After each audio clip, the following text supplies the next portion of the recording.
Assalamualaikum warahmatullahi wabarakatuh. Alhamdulillahirabbil alamin wa bihi nasta'in wa ala umurid dunya waddin. Wassalatu wassalamu ala asyrafil anbiya'i wal mursalin sayyidina Muhammadin wa ala alihi washabbihi ajma'in, amma ba'd. Selamat pagi teman-teman semuanya. Bagaimana kabar kalian hari ini? Alhamdulillah ya, pada sehat-sehat semuanya. Oke, jadi pada hari ini kita akan melanjutkan pembelajaran kita. Oke, sebelum mulai pembelajaran, marilah kita berdoa bersama-sama terlebih dahulu.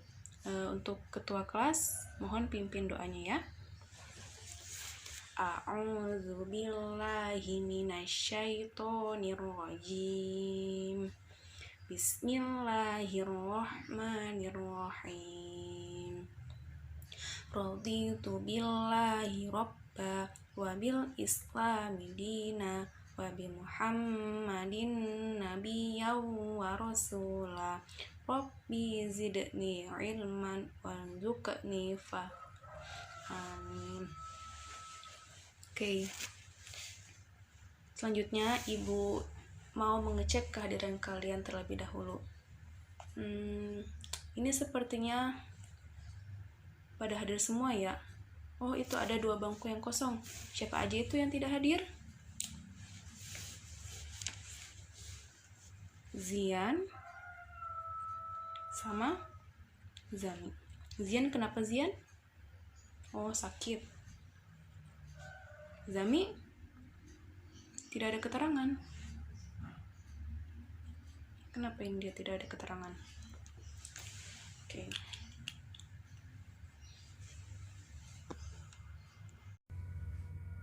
Oke, kita mulai pembelajaran kita pada hari ini.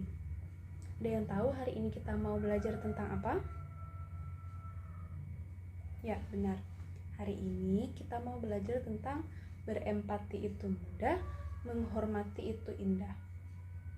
Namun sebelum masuk ke pembahasan materi kita, Ibu mau tanya kepada kalian, apakah ada yang masih ingat minggu kemarin kita membahas materi tentang apa? Beriman kepada malaikat. Benar, tapi kurang tepat. Minggu kemarin itu kita belajar tentang perilaku beriman kepada malaikat Allah Subhanahu wa Ta'ala. Ada yang bisa memberikan contoh perilaku yang mencerminkan beriman kepada malaikat? Ayo, yang bisa angkat tangannya. Oke, Ali. Selalu berbuat baik, benar sekali. Yang lainnya, ada lagi yang bisa? Oke, bisa.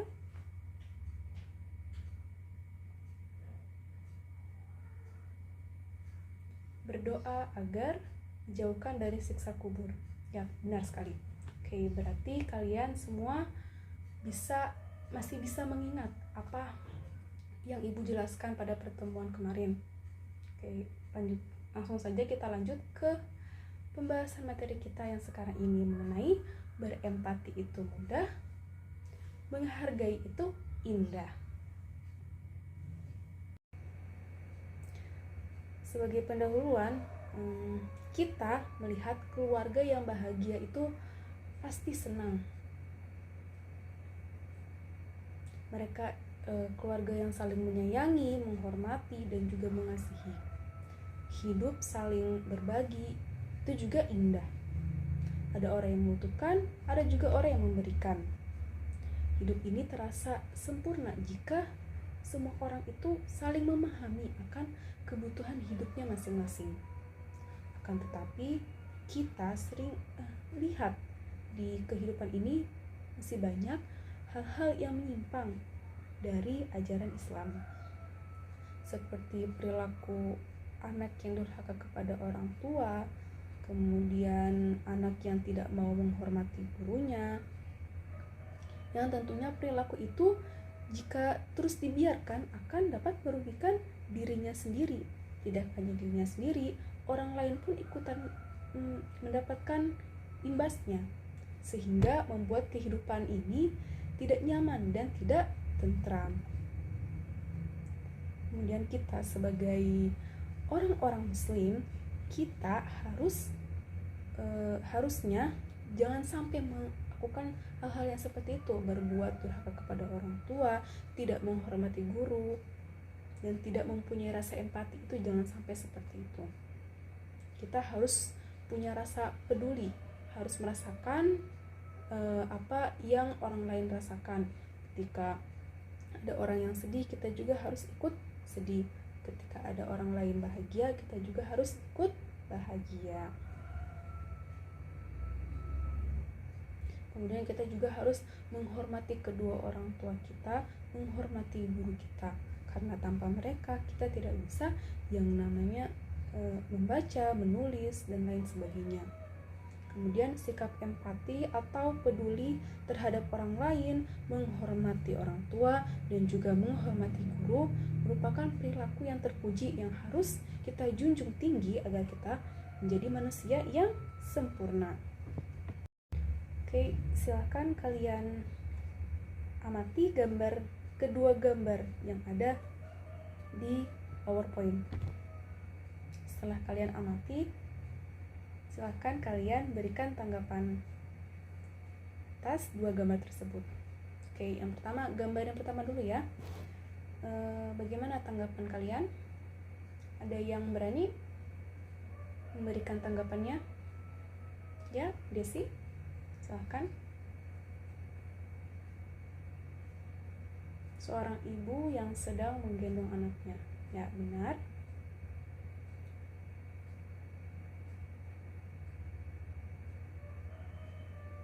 Ibu itu merawat anaknya yang masih bayi. Ya, benar. Ada lagi yang lain? Tanggapan mengenai gambar yang ke-1.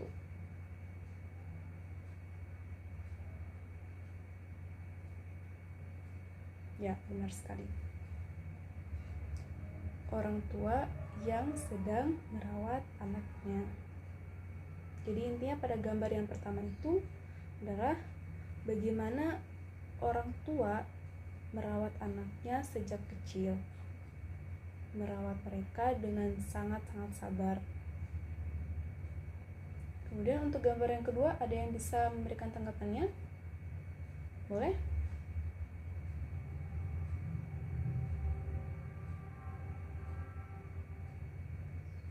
Murid yang sedang salam kepada gurunya sebagai bentuk menghormati gurunya. Ya, benar sekali. Ya, benar ya, pada gambar kedua itu, di gambar tersebut murid sedang salam kepada gurunya. Salamnya itu merupakan bentuk dari penghormatannya kepada gurunya. Kenapa harus hormat kepada guru? Karena guru-guru itulah yang memberikan kita ilmu, yang mengajarkan kita bagaimana membaca, menulis, dan mengajarkan berbagai ilmu pengetahuan. Oke, kita lanjut ke pembahasan materi kita, yaitu yang pertama, mari berempati. Ada yang tahu apa itu empati?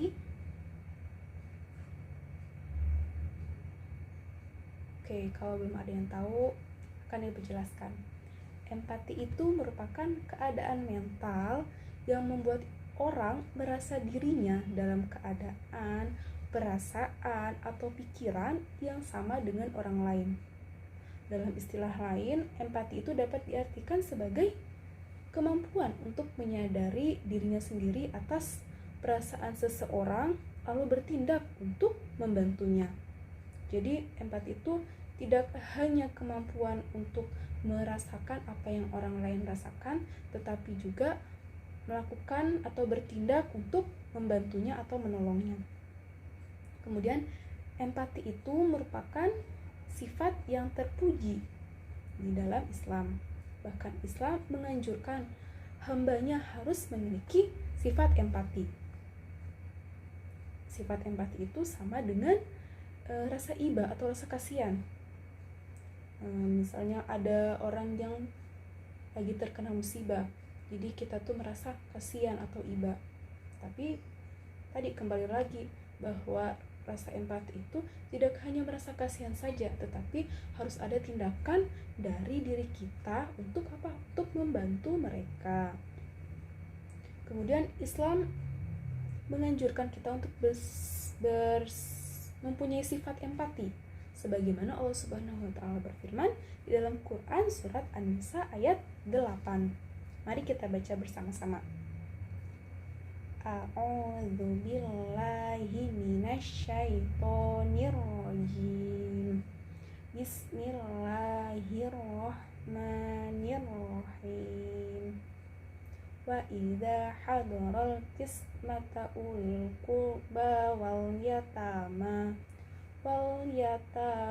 wal masakin farzuqhum minhu wa qulu lahum qawlan ma'rufa. Yang artinya, dan apabila sewaktu pembagian itu hadir beberapa kerabat, anak-anak yatim, dan orang-orang miskin, maka berilah mereka dari harta itu sekedarnya dan ucapkanlah kepada mereka perkataan yang baik. Nah, dari ayat tersebut menjelaskan apabila ada kerabat, anak yatim, dan orang miskin yang ikut menyaksikan pembagian warisan, maka mereka itu berikanlah bagian kepada mereka walaupun sedikit. Sebagai apa? Sebagai bentuk dari tali sayang atau kasih sayang atau kepedulian kita kepada mereka.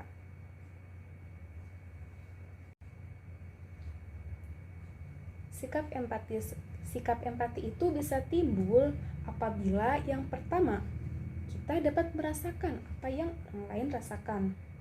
Misalnya, ketika teman kita sedang ditimpa musibah, tentu saja dia merasa sedih. Maka dari itu kita sebagai temannya juga harus merasa sedih. Namun tidak hanya kita itu merasa sedih saja, merasa kasihan saja kepada teman kita itu, tapi kita harus memberikannya bantuan apa yang dia butuhkan. Kemudian yang kedua yaitu mampu menempatkan diri sebagai orang lain. Misalnya nih, ketika orang lain sedang kesusahan, maka pasti dia perlu bantuan. Begitupun sebaliknya, jika kita sedang kesusahan, maka kita pasti perlu bantuan dari orang lain. Maka dari itu, kita harus bisa menempatkan diri seperti orang lain, agar ketika kita kesusahan, kita juga bisa merasakan bantuan dari orang lain. Yang ketiga, menjadi orang lain yang merasakan. Maksudnya ini, ketika orang lain sedang merasakan kesedihan, kita juga harus bisa merasakan kesedihan itu. Jangan sampai ketika dia sedih, kita malah bahagia, malah tertawa. Dan jangan sampai ketika mereka sedang mendapatkan kebahagiaan, kita malah sedih, malah menderita melihat kebahagiaan mereka. Kemudian mengenai sikap empati ini, Rasulullah SAW bersabda, yang artinya dari Abu Musa radhiyallahu anhu, dia berkata, Rasulullah SAW bersabda, orang mukmin yang satu dengan yang lainnya bagaikan satu bangunan yang bagian-bagiannya itu saling mengokohkan. Hadis riwayat Bukhari. Hadis tersebut secara tidak langsung mengajarkan kepada kita untuk apa? Untuk bisa merasakan apa yang dirasakan oleh orang lain. Ketika orang lain sakit, kita pun harus merasa sakit itu. Kemudian jika orang lain sedang bahagia, maka kita juga harus merasa bahagia. Jangan sampai jangan sampai kita bahagia di atas penderitaan orang lain, dan jangan sampai kita menderita melihat orang lain bahagia. Intinya seperti itu. Allah juga menyuruh kita sebagai umat manusia untuk apa? Untuk berempati kepada sesamanya, peduli dan membantu antar sesama yang membutuhkan. Allah sangat membenci orang-orang yang egois, dan juga sombong. Kemudian perilaku empati terhadap sesama dalam kehidupan sehari-hari itu harus bisa diwujudkan. Bagaimana cara mewujudkannya? Yaitu yang pertama dengan cara peka terhadap perasaan orang lain.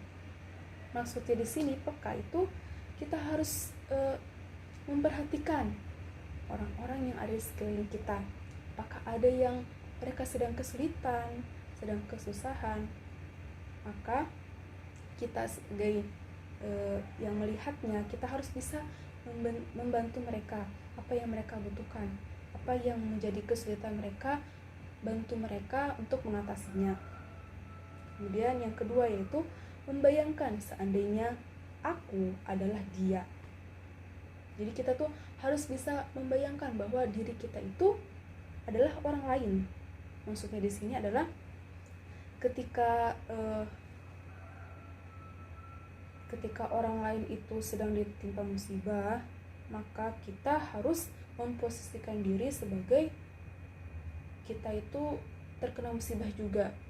Maka dari itu kita harus yang namanya membantu mereka untuk meringankan kesedihan mereka, kesulitan mereka. Kemudian yang ketiga yaitu berlatih mengorbankan milik sendiri. Apa yang kita miliki, entah itu harta, kekayaan, jabatan, ataupun yang lainnya, itu semua adalah milik Allah. Maka dari itu, jika ada orang lain yang membutuhkan, diharapkan kita menyisihkan uang kita untuk menyedekahkan kepada mereka yang membutuhkan. Kemudian yang keempat yaitu membahagiakan orang lain.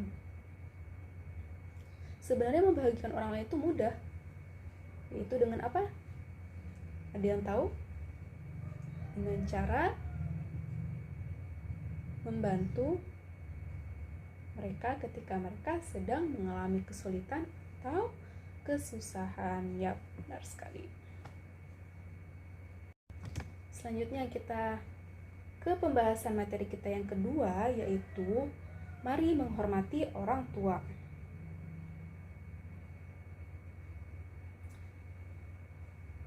Siapakah orang yang paling dekat dengan kita sejak lahir? Ya sudah pasti orang tua kita. Benar kan?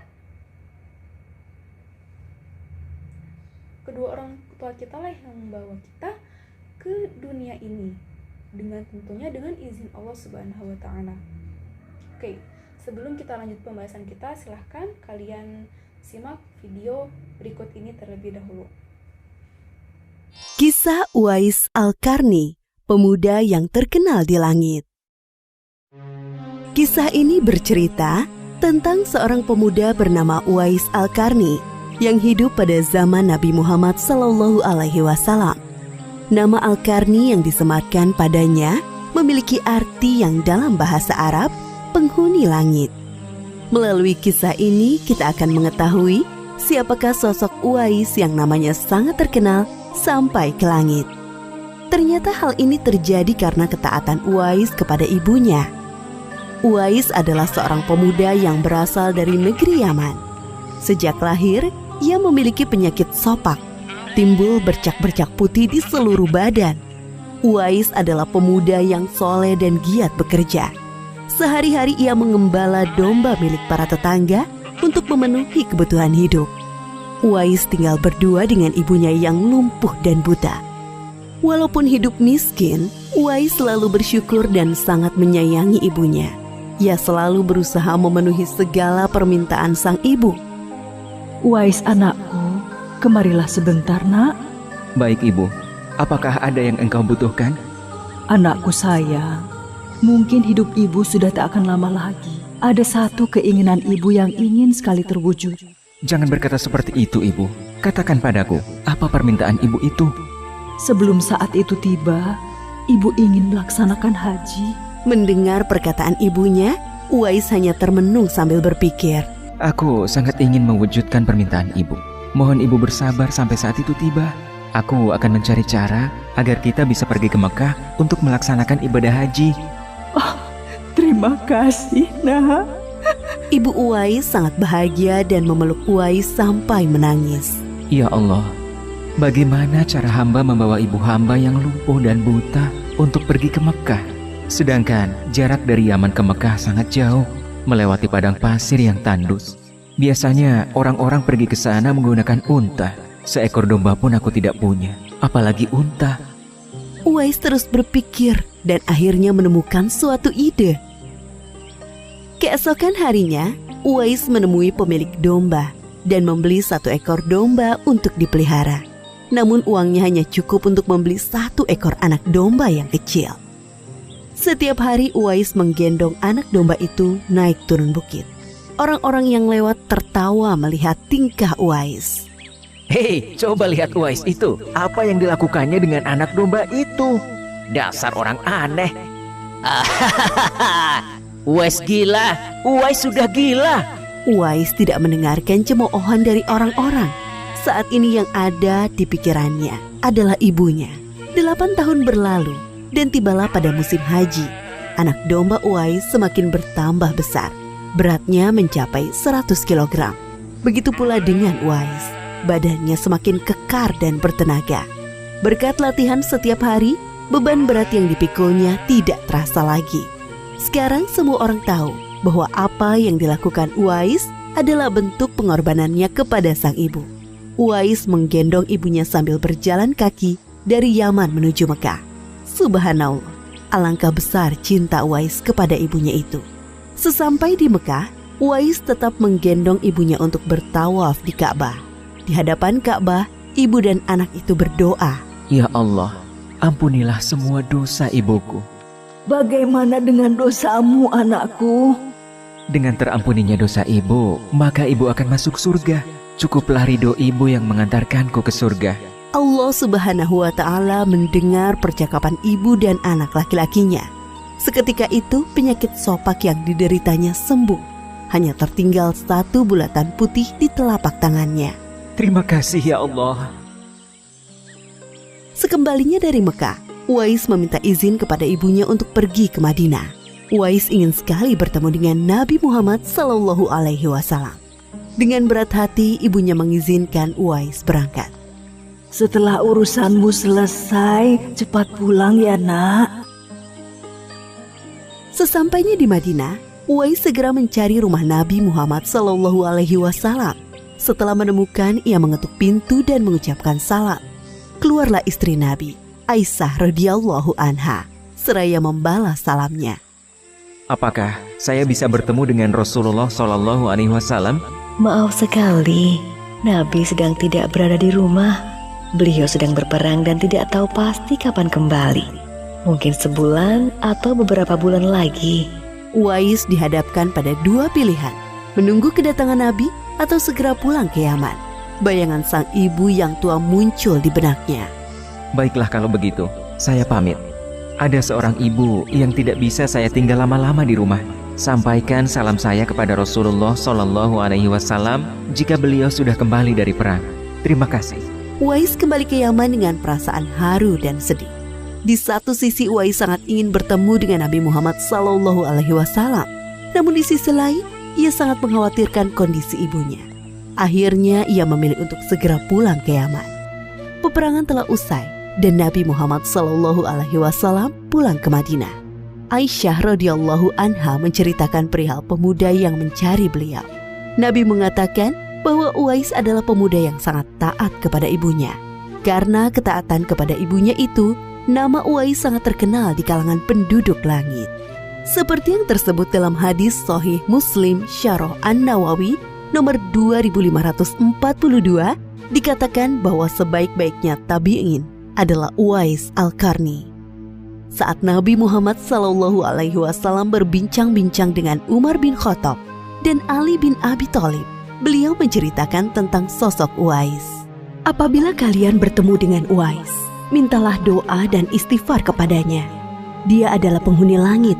Perhatikan di telapak tangannya ada tanda berwarna putih. Dulu sejak lahir ia menderita penyakit sopak. Namun atas kesalehan dan ketaatan kepada ibunya, Allah Subhanahu wa Ta'ala menyembuhkan penyakitnya. Sampai pada akhir kematian Uwais, terjadi hal yang menggemparkan. Banyak sekali orang yang hadir mengurus pemakamannya. Orang-orang itu adalah penduduk langit yang dikirim oleh Allah Subhanahu wa Ta'ala. Subhanallah, Maha Suci Allah, sungguh mulia sosok Uwais ini.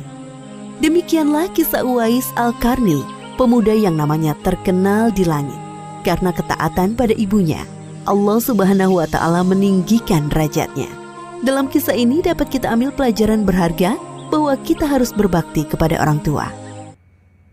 Nah, dari video tadi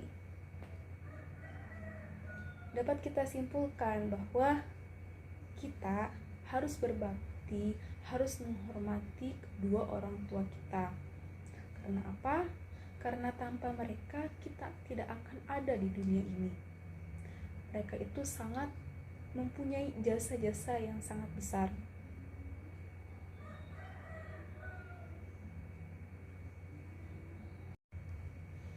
Untuk jasa-jasa besar mereka, tentunya kita tidak dapat menghitungnya.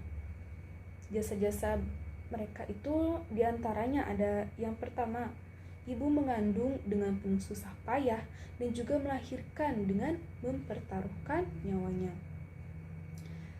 Seorang ibu itu ketika sedang hamil dia membawa beban yang sangat berat di perutnya. Kemudian ketika melahirkan, baik itu melahirkan secara normal maupun secara sesar, sudah pasti dia mempertaruhkan nyawanya untuk melahirkan anaknya. Maka dari itu kita harus hormat kepada ibu.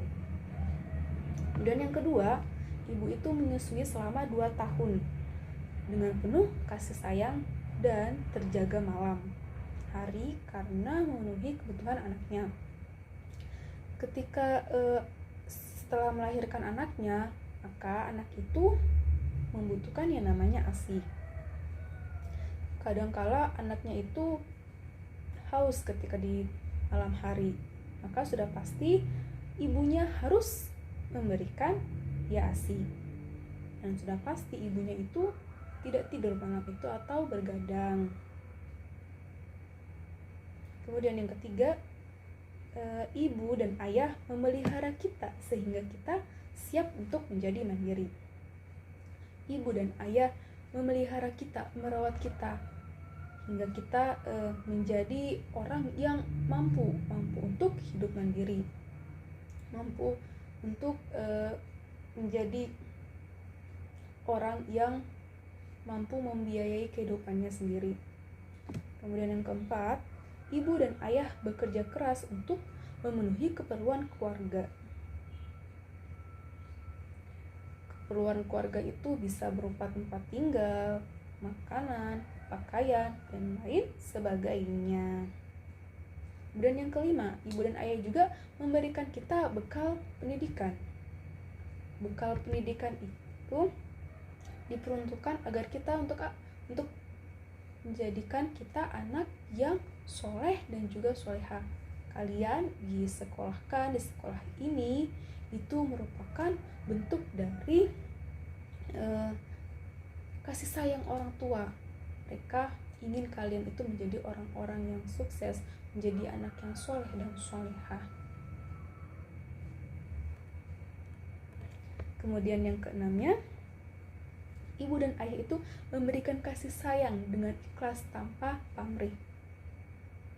Ibu dan ayah itu memberikan kasih sayang. Kasih sayang dari mereka itu sangat-sangatlah tulus.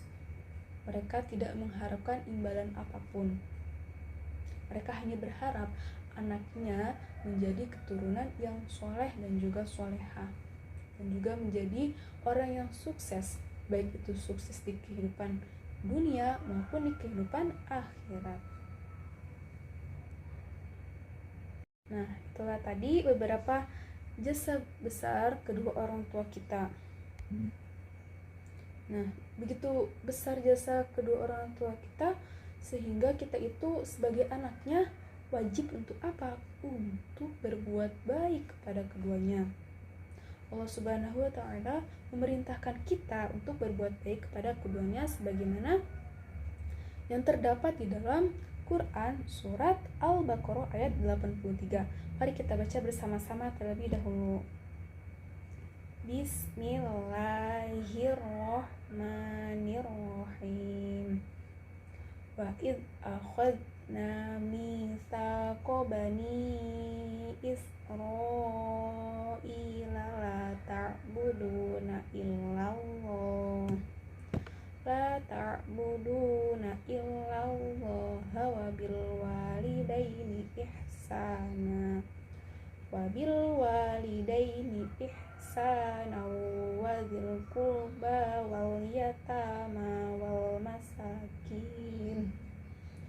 masakini wa qulu linnasi husna wa aqimus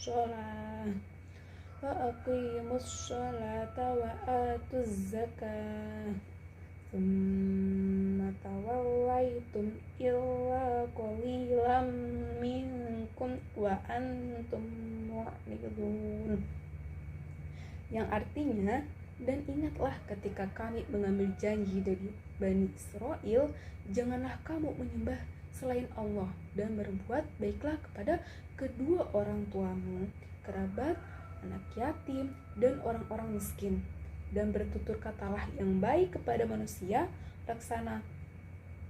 laksanakanlah sholat dan juga tunaikanlah zakat. Tapi kemudian kamu berpaling untuk mengingkari, kecuali sebagian dari kamu, dan kamu masih menjadi pembangkang. Nah, pada penggalan ayat wabil walidaini ihsana, Allah di situ menegaskan bahwa kita itu harus berbuat baik kepada kedua orang tua kita. Terkait dengan hal itu, Imam Abu Daud dan juga Baihaqi meriwayatkan sebuah hadis dari Abdullah bin Amr yang artinya, dari Abdullah bin Umar berkata, seseorang datang kepada Rasulullah dan berkata, aku akan berbaiat kepadamu atau berjanji kepadamu. Untuk apa? Untuk berhijrah, dan aku tinggalkan kedua orang tuaku. Maka mereka itu dalam keadaan sedih atau menangis. Kemudian Rasulullah bersabda, kembalilah kepada kedua orang tuamu dan buatlah keduanya bahagia, sebagaimana engkau tadi telah membuat keduanya menangis. Hadis riwayat Baihaqi. Nah, dari hadis tersebut menegaskan kepada kita agar tidak sekali-kali mengecewakan kedua orang tua kita. Dan cara menghormati kedua orang tua. Ada yang bisa memberikan contoh bagaimana cara kita menghormati kedua orang tua kita? Boleh acungkan tangannya yang bisa. Oke, Rahman. Silakan Rahman. Gimana? Ya, dengan mengucapkan kata-kata yang sopan. Benar sekali Rahman.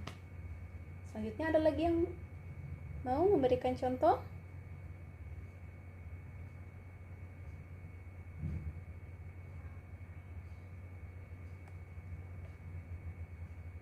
Membantu mereka untuk melakukan pekerjaan rumah. Ya, benar sekali. Siapa tadi namanya? Oh, namanya Nisa. Oke, mungkin Ibu jelaskan lebih lanjut ya. Perilaku menghormati kedua orang tua kita ketika kedua orang tua kita masih hidup. Itu yang pertama. Ada memperlakukan keduanya dengan sopan dan hormat. Ketika kita sudah lulus sarjana, S1, S2, S3, ketika kita sudah punya jabatan yang tinggi, jadi pegawai negeri atau lain sebagainya, atau kita sebagai apapun atau menjadi apapun, kita tidak boleh mengeluarkan kata-kata yang merendahkan kedua orang tua kita, yang menyakiti hati kedua orang tua kita. Karena jika kita berkata-kata yang tidak baik, maka itu sudah pasti menjadikan kita menjadi anak yang durhaka kepada mereka, sehingga Allah akan melaknat kita. Kemudian yang kedua, membantu pekerjaan kedua orang tua. Misalnya nih, ketika di rumah ibu sedang menyapu, mengepel, ayah sedang mencuci baju, mencuci piring, maka kita sebisa mungkin untuk membantu mereka dalam pekerjaan rumah. Supaya apa? Supaya kerjaan mereka itu terasa lebih ringan. Kemudian yang ketiga, mengikuti nasihatnya apabila nasihat itu baik. Jadi jika orang tua kalian memberikan nasihat kepada kalian, utamanya yang nasihat-nasihat yang baik, itu harus kalian ikuti, karena sudah pasti itu akan memberikan manfaat kepada hidup kalian. Namun jika kedua orang tua kalian itu memberikan nasihat yang buruk, yang bertentangan dengan Islam, maka kalian harus menolaknya atau jangan mengikuti nasihat tersebut. Akan tetapi untuk menolak nasihat tersebut, kalian harus menggunakan kata-kata yang baik dan juga yang lembut. Jangan sampai perkataan itu terkesan kasar, bahkan menyakiti hati mereka. Kemudian yang keempat yaitu membahagiakan keduanya. Untuk membahagiakan kedua orang tua itu bisa dengan kita menjadi anak yang soleh dan juga yang soleha, atau kita menjadi anak yang sukses di dunia dan juga sukses di akhirat kelak. Kemudian ketika orang tua sudah meninggal, bagaimana cara menghormatinya? Cara menghormatinya itu yang pertama, jika keduanya itu muslim, maka kita harus mendoakan mereka setiap saat. Agar apa? Agar mereka mendapatkan ampunan dari Allah. Kalian sudah pada tahu kan bagaimana caranya mendoakan kedua orang tua kita?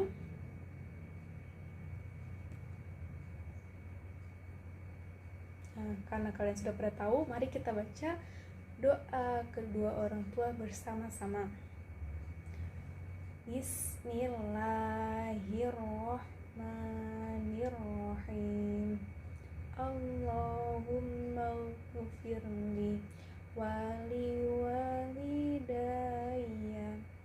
warhamhuma kama rabbayani shaghira.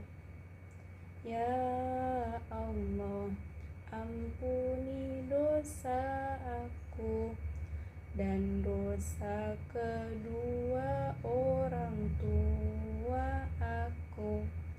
Sayangi mereka seperti mereka menyayangiku di waktu aku kecil. Amin. Kemudian cara yang kedua yaitu melaksanakan wasiatnya. Sebelum orang tua kita meninggal, bisa jadi kan mereka memberikan wasiat. Wasiat tersebut harus kita laksanakan. Agar apa? Agar orang tua itu bisa tenang, bisa bahagia di alam kubur sana. Kemudian yang ketiga, menyambung dan melanjutkan silaturahmi yang dulu sudah dilakukan kedua orang tua. Ketika kedua orang tua itu masih hidup, mereka mempunyai saudara, mempunyai teman, sahabat, tetangga. Kita nantinya setelah mereka meninggal, kita harus masih menjalin silaturahmi kepada saudara, kepada temannya, kepada sahabatnya, dan juga kepada tetangganya orang tua kita. Jangan sampai silaturahmi itu putus, karena silaturahmi yang putus itu sangat dibenci oleh Allah Subhanahu wa Ta'ala.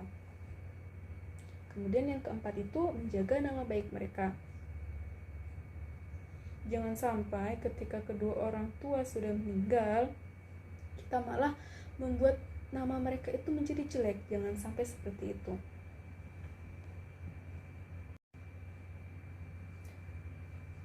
Selanjutnya pembahasan materi yang ketiga kita, yaitu mari menghormati guru.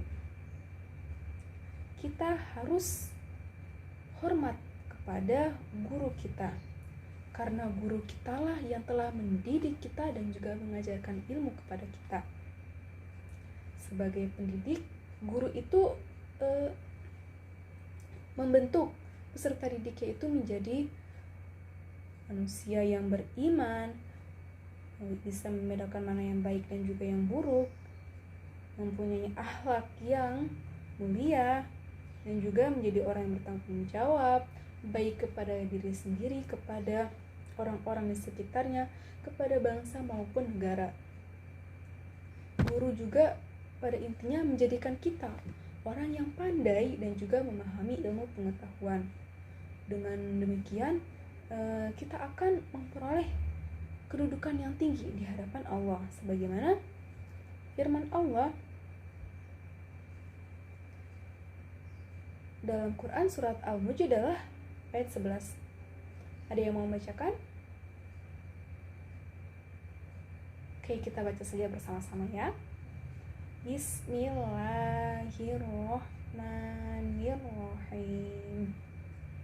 Yarfa'illahul ladzina amanu minkum wal ladzina utul ilma darajat. Yang artinya Allah akan meninggikan orang-orang yang beriman di antara kamu dan orang-orang yang berilmu pengetahuan beberapa derajat. Kemudian cara menghormati guru. Oke, Ibu mau tanya, ada yang bisa memberikan contoh bagaimana cara kita menghormati guru kita? Ayo, yang bisa angkat tangannya. Ayo, angkat tangan. Ya. Siapa itu? Oh, Raffi. Silakan Raffi.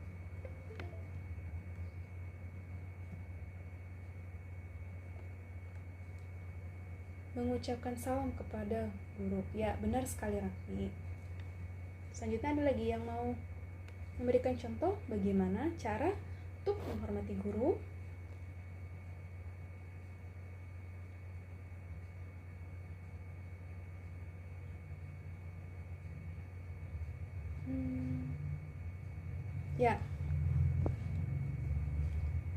Ya Ani, silakan.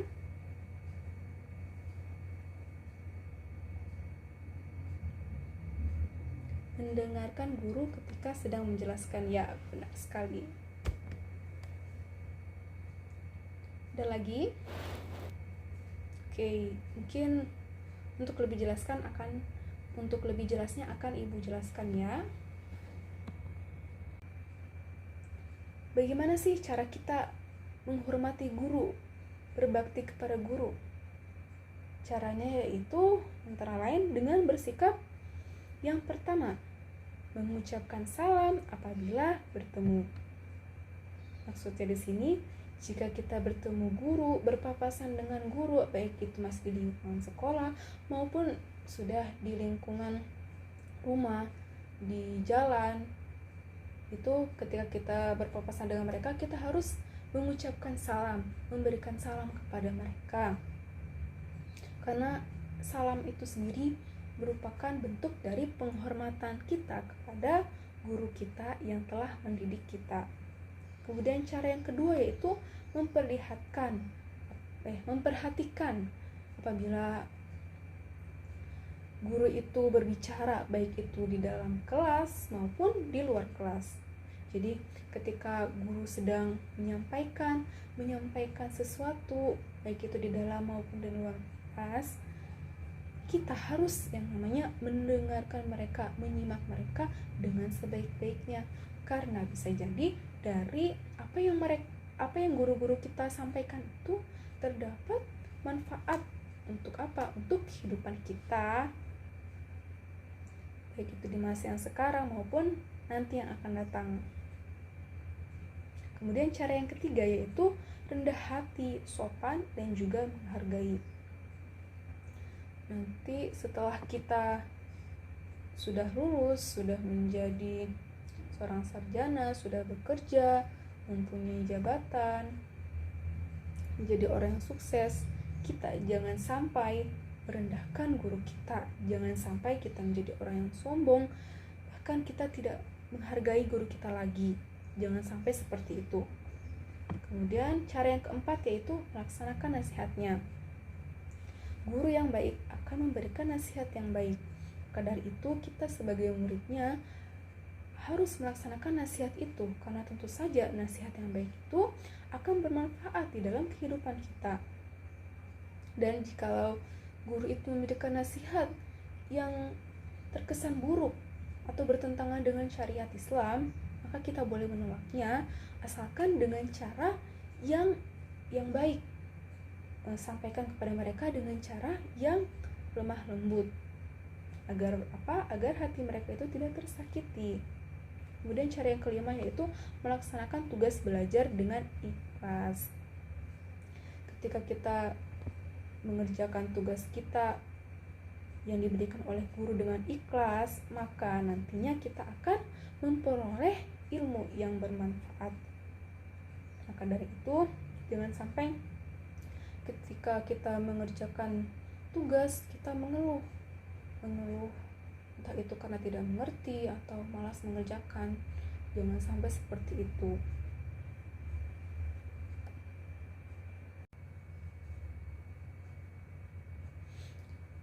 Oke, untuk sekarang silahkan kalian buat 3 kelompok untuk berdiskusi dan presentasi.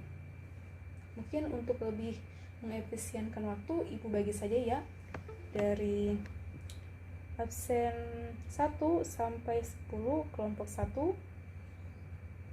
absen 11 sampai 20 kelompok 2, dan absen 21 sampai 30 kelompok 3.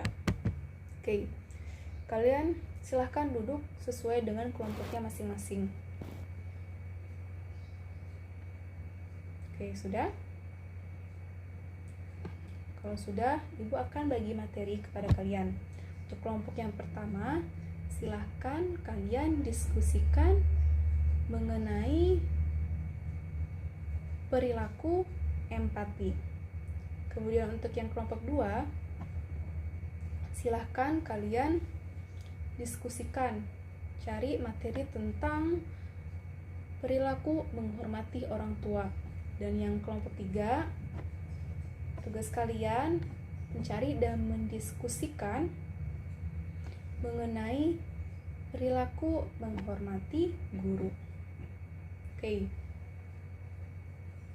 Karena kelompok dan juga materi sudah dibagi, sekarang kalian Ibu beri waktu 5 menit untuk mendiskusikan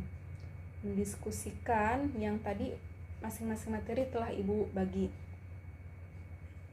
Kemudian nanti dari hasil diskusi kalian itu, nanti perwakilan dari setiap kelompok untuk mempresentasikan dari masing-masing materi kelompoknya. Oke, 5 menit dimulai dari sekarang. Oke, silahkan kepada kelompok 1, kelompok 2, dan juga kelompok 3 perwakilannya untuk maju ke depan untuk mempresentasikan hasil diskusinya. Oke, dikarenakan waktunya sudah mau habis, mungkin Ibu cukupkan ya untuk diskusi dan presentasinya. Oke, langsung saja Ibu simpulkan dari semua pembahasan kita pada hari ini. Yaitu yang pertama ada empati. Empati itu adalah keadaan mental yang membuat kita merasa diri kita dalam keadaan, perasaan, atau pikiran yang sama dengan orang lain. Kemudian yang kedua, perilaku empati dalam kehidupan sehari-hari itu dapat diwujudkan dengan peka terhadap perasaan orang lain, terhadap orang-orang di sekitar kita, kemudian membayangkan seandainya dia adalah aku. Kemudian berlatih mengorbankan apa yang kita miliki dan membahagiakan orang lain. Kemudian yang ketiga, ketika orang tua masih hidup, cara menghormati mereka yaitu dengan cara memperlakukan keduanya dengan sopan dan hormat. Yang kedua, dengan membantu pekerjaan, baik itu di rumah maupun pekerjaan mereka yang lainnya. Kemudian kita juga harus mengikuti nasihatnya, yaitu nasihat yang baik. Jika nasihat buruk, maka kita harus menolaknya, namun dengan cara yang baik dan lembut. Kemudian yang selanjutnya yaitu membantu kehidupan ekonomi keluarga, terutama kedua orang tua kita. Kemudian yang selanjutnya, ketika orang tua sudah meninggal, cara kita menghormati mereka yaitu yang pertama dengan cara selalu mendoakan mereka sesuai dengan yang ada di dalam Al-Quran dan juga hadis Rasulullah. Atau intinya mah kita harus bisa setiap saat mendoakan agar mereka mendapatkan ampunan dari Allah. Kemudian yang selanjutnya, melaksanakan wasiat mereka. Sebelum meninggal biasanya orang tua itu kan masih wasiat, jadi kita harus melaksanakan wasiat tersebut. Kemudian yang selanjutnya, menyambung dan melanjutkan silaturahmi yang dulu pernah dilakukan oleh orang tua kita, baik itu kepada teman, sahabatnya, saudaranya, dan keluarganya yang lain. Kemudian yang terakhir itu menjaga nama baik mereka. Jangan sampai nama mereka itu menjadi jelek ketika mereka sudah meninggal. Dan yang selanjutnya itu cara berbakti kepada guru. Bagaimana cara berbakti kepada guru? Yaitu dengan bersikap yang pertama rendah hati, sopan, dan juga menghargai. Kemudian ketika kita berpapasan atau bertemu mereka, baik itu masih di lingkungan sekolah maupun di lingkungan masyarakat, kita harus mengucapkan salam kepada mereka. Kemudian melaksanakan nasihat guru. Jika guru memberikan nasihat, tentunya nasihat baik, maka kita harus melaksanakannya. Namun jika yang guru itu berikan nasihat yang buruk, yang bertentangan dengan Islam, maka kita boleh menolaknya atau harus menolaknya. Kemudian memperhatikan apabila guru berbicara, baik itu di luar, baik itu guru berbicara di dalam kelas maupun ketika mereka berbicara di luar kelas, baik itu di dalam maupun di luar kelas, kita harus mendengarkan apa yang disampaikan oleh guru. Kemudian yang terakhir yaitu melaksanakan perintah dari guru atau tugas dari guru itu dengan ikhlas. Agar apa? Agar kita dapat bermanfaatan dari ilmu yang disampaikan oleh guru-guru kita. Oke, untuk tugas atau PR-nya ya buat kalian, silahkan kalian kerjakan soal pilihan ganda dan juga soal uraian yang ada di halaman 120 sampai dengan 123. Silahkan kalian kerjakan jawabannya. Silahkan kalian tulis di buku tulis dan dikumpulkan minggu depan. Mungkin dicukupkan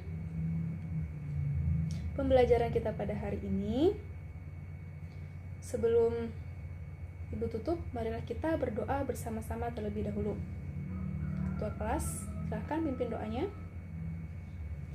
Bismillahirrahmanirrahim.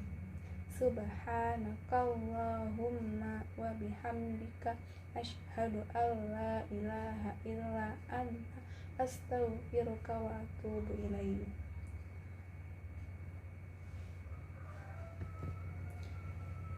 Oke, alhamdulillahirrahmanirrahim. Pembelajaran kita hari ini sudah selesai dilaksanakan.